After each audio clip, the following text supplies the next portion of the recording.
الشيطان الرجيم بسم الله الرحمن الرحيم الحمد لله رب العالمين والصلاة والسلام على من ساد الورى وما افتخر ونذر وبشر وحث وحذر سيدنا محمد بن عبد الله المنتصر وعلى آله وأصحابه أهل بدر ومن تبعهم وسن بسنتهم إلى اليوم الأكبر. Honorables invités, c'est avec un inestimable honneur et un immense plaisir que nous vous accueillons.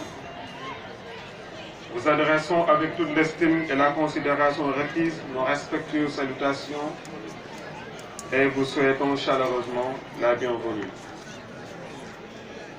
Nous vous témoignons donc toute notre gratitude de pouvoir compter sur votre présence massive et votre soutien inégalé pour célébrer cette nuit de communion, de partage et surtout de commémoration de la naissance du prophète, paix et salut sur lui.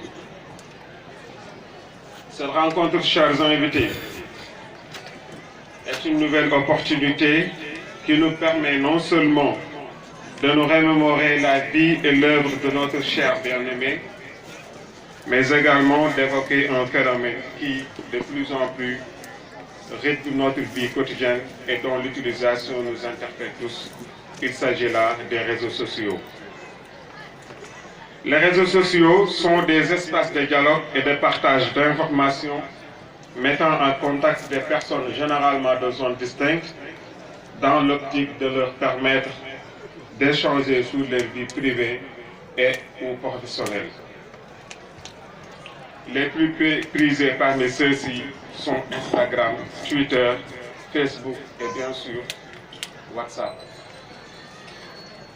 Compte tenu donc de leur portée stratégique dans l'optique de bâtir une société qui, selon Senghor, aspire à l'ouverture d'un côté et à l'enracinement de l'autre, ces réseaux sociaux doivent sans aucune complaisance s'apparenter à nos us et coutumes afin de ne pas mettre en péril l'avenir de cette jeunesse déjà très exposée au risque d'assimilation étrangère. Et pourtant, aujourd'hui, force est de constater que ces acquis technologiques sont, pour ainsi dire, à l'origine de beaucoup de maux dont souffre notre société. Car, faut-il le dire, certains, nous aurions même pu dire beaucoup, n'hésitent pas d'y calomnier, d'y divulguer des secrets d'autrui et, par conséquent, briser la vie de leurs semblables.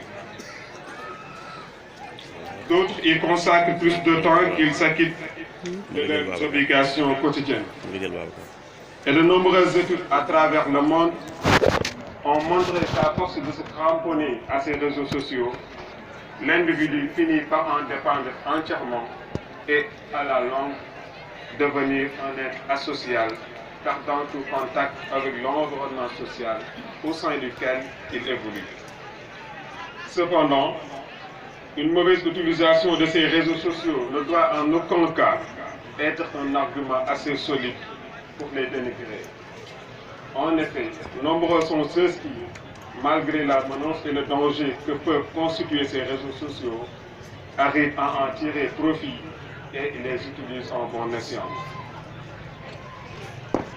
Car si aujourd'hui, les hommes sont guidés par leurs besoins aussi nécessaires que variés, les réseaux sociaux sont des moyens très efficaces pour les maintenir en contact et par conséquent assurer la continuité des relations familiales, amicales et professionnelles.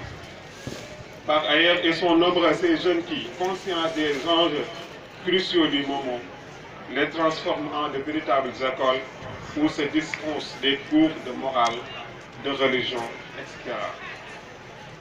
Cette posture n'est pas sans rappeler la recommandation divine par laquelle le Tout-Puissant exhorte les musulmans à faire de la course vers les biens leur mission première. Allah dit dans le Coran: وَلْتَكُنْ مِنْكُمْ أُمَّةٌ يَدْعُونَ إِلَى الْخَيْرِ وَيَأْمُرُونَ بِالْمَعْرُوفِ وَيَنْهَوْنَ عَنِ الْمُنكَرِ وَأُولَٰئِكَ هُمُ الْمُفْلِحُونَ. que soit issue de vous une communauté qui appelle au bien, ordonne le convenable et interdit le blâmable, car ce seront eux qui réussiront. C'est dire, chers parents, toute notre grâce, toute notre chance d'avoir à notre possession ces réseaux sociaux, mais également notre grandissime responsabilité vis-à-vis de l'histoire et du Seigneur, le clairvoyant, l'omniscient.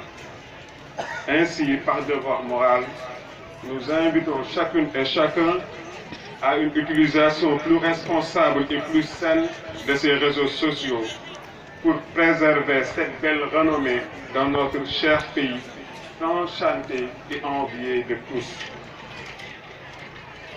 Enfin, chers parents, nous vous renouvelons notre entière et profonde gratitude pour cette grande disponibilité dont vous faites preuve à chaque venue de cet événement, qui, sans votre soutien, n'aurait évidemment jamais connu ce grand succès aujourd'hui.